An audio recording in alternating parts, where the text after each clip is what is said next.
All right, Ethan. Quick rundown of question 5 here. It still has to do with the fact that you're going to need to take acceleration and anti-differentiate the acceleration to get velocity. And then you're going to take the velocity function that you get and anti-differentiate it to get the position. And the reason why you need to do this to determine the position is because the question says how far does she travel in 10 minutes. And distance is related to position. So if we can find out what her position is at the end of all of this, then we can figure out from that how far she traveled. The only thing that makes this question different than the other questions in this section is you don't know her acceleration.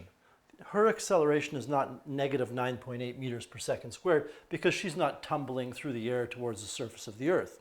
She's riding a bike. What we're going to do to find her acceleration is use the definition of acceleration, which is a change in velocity over the change in time. Now we have a bit of a problem here because we do know her initial velocity is 30, her initial velocity is 0, her final velocity is 30, but these are in kilometers per hour. And then you're also given a time, but the time is 10 minutes. And you have to use consistent units when you're talking about rates of change. So I'm going to choose to use the time as being 1/6 of an hour. 10 minutes divided by 60 minutes per hour gives you 1/6 of an hour.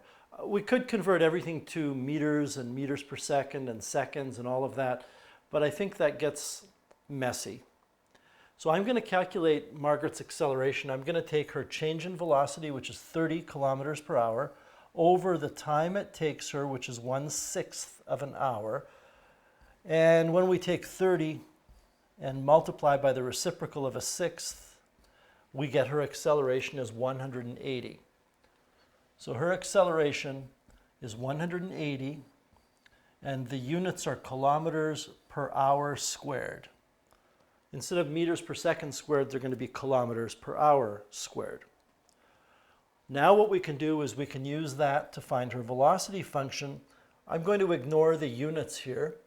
When I anti-differentiate 180, I get 180t plus that constant, but the constant in motion problems corresponds to the initial quantity.